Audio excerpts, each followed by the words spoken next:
একটা কাক ভালোবেসেছিল একটা ময়ূরকে। সে প্রায় ময়ূরের পিছে পিছে ঘুরে বেড়াতো।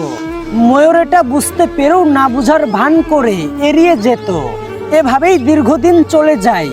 একদিন ময়ূর তার বাসার সামনে একটা হলুদ খাম দেখতে পেল। সেই খামের ভিতরে একটা ছোট্ট কালো রঙের ফুল। ময়ূর বুঝতে পারল কাকি খামের ভিতরে ফুল পাঠিয়েছে। কয়েকদিন পরে কাকের সঙ্গে ময়ূরের দেখা হলো। ময়ূর বলল, তোমার শরীরটা যেমন কালো তেমন তোমার রুচিটাও কালো।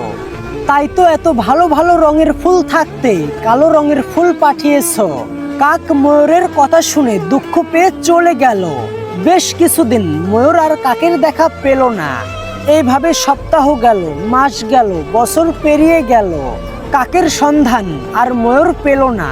অবশ্য ময়ূর কাকের খোঁজ নেওয়ার প্রয়োজনও মনে করেনি। কয়েক বছর পরে হঠাৎ করেই কাকের সঙ্গে ময়ূরের দেখা হয়ে গেল। ময়ূর কাককে বলল, আমার রূপ দেখে সবাই আমাকে ভালোবাসতে চায়। তুমিও তো আমাকে চেয়েছিলে, তাহলে আমাকে কেন জয় করার চেষ্টা করলে না? কাক জবাব দিল, তোমার সঙ্গে আমার জীবনে একদিনই কথা হয়েছিল। তুমি যতদিন আমার সঙ্গে কথা বলনি ততদিন মনে হয়েছিল সুন্দর রূপের আড়ালে একটা সুন্দর মনও লুকিয়ে আছে। কিন্তু যখন দেখলাম ফুলের মতো জিনিসকেও তুমি রং দিয়ে বিচার করো, তখনই বুঝলাম মরীচিকার পিছনে ছুটে চলেছি। তাই তো নিজেকে সরিয়ে নিলাম। ময়ূর বলল, এখন যদি তোমাকে পেতে চাই তবে তুমি কি আমাকে ভালোবাসবে? কাক বলল, চোখের নেশা কেটে গেছে। চোখের নেশা কেটে গেলে ময়ূরের সৌন্দর্য আর ভালো লাগে না। তখন ময়ূরকেও কাকের মতো লাবণ্যহীন মনে হয়।